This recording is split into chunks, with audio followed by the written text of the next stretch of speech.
Hey guys, we're here doing something a little bit different in a different setting. We wanted to go ahead and grab some of your guys' comments and answer them here for you because you guys always have great questions and I usually always answer your comments. Stanley also helps answer comments. We love to give that knowledge to you there. And I also wanted to kind of share some of those comments because you guys have some really great questions and I'm sure a lot of you guys want to know the answers to as well.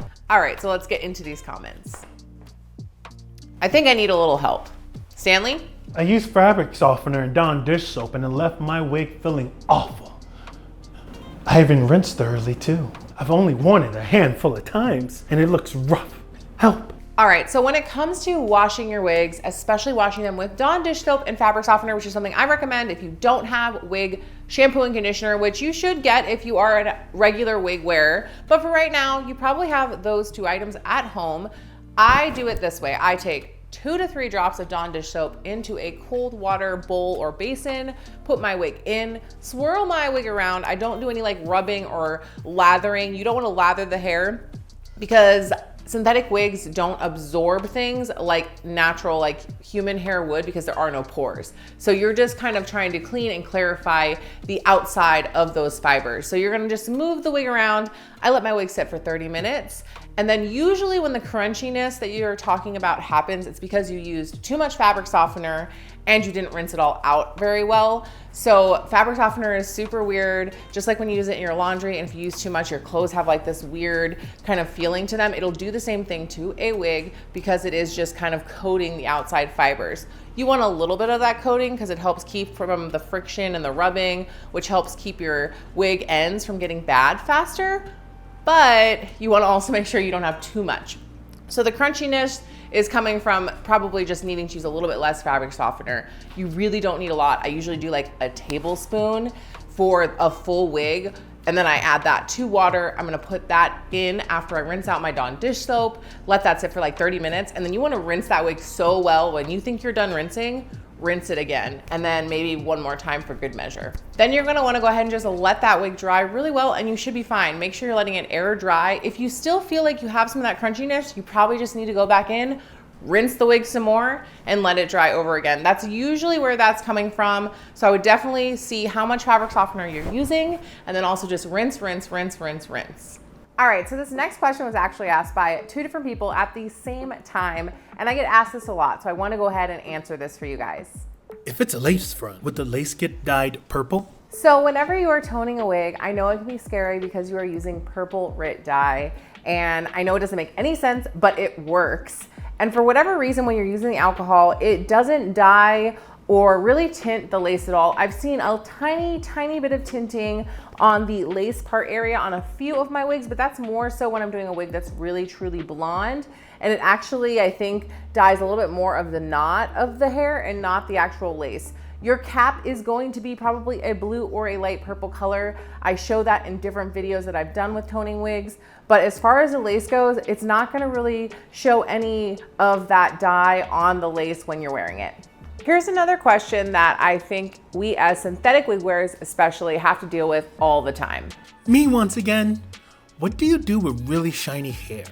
When it comes to shine in synthetic wigs, this can be something that can happen a lot depending on the fiber that's being used on these wigs. It's really easy to solve. You just take some dry shampoo and go ahead and give that wig a nice spray, dust it out, brush it out, and it should make a huge difference in that wig shine if it's something that bothers you.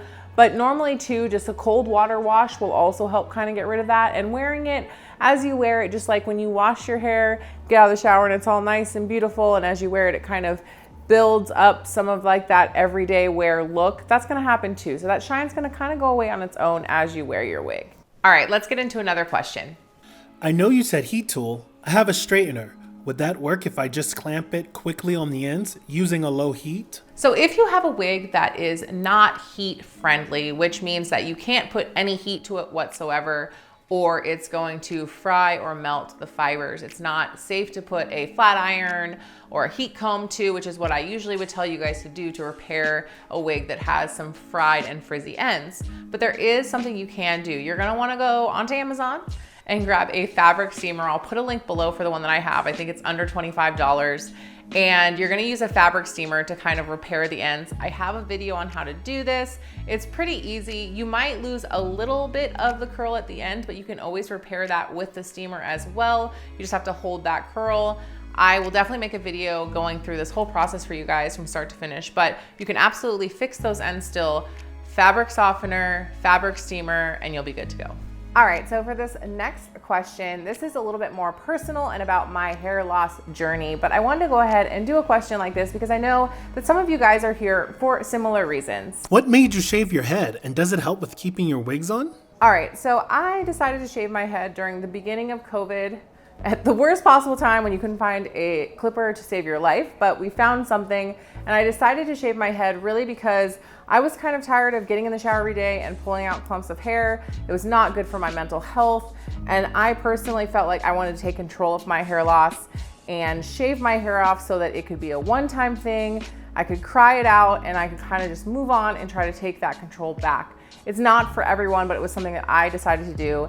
And yes, it does definitely make wearing wigs easier. I don't have to use wig caps if I don't want to or things like that. I don't have to secure my hair underneath. It's much cooler. I remember I used to take my very small amount of hair and put it in little braids and wrap it around, and I would always feel a lot hotter than I do now with my wig. So it definitely does make wearing wigs a lot easier. All right, guys, thank you so much for hanging out with me. I hope this was helpful for you. Make sure you guys are continuing to leave those questions in the comments on the videos. I always want to try to answer those for you, and I want to be able to pull some more and do this again in the future. If you guys have any real detailed questions or you need to send me some pictures of a wig that needs help, you can always email me at wigsupport@jmsimons.com. Again, thank you guys so much for hanging out with me, and I will see you on the next one. I use fabric softener and Dawn dish soap. And it left my wig feeling awful. And it left my wig feeling awful. I rinsed thoroughly too. I rinsed thoroughly too. I only worn it a handful of times and it looks rough. I only worn it a handful of times and it looks rough. Help!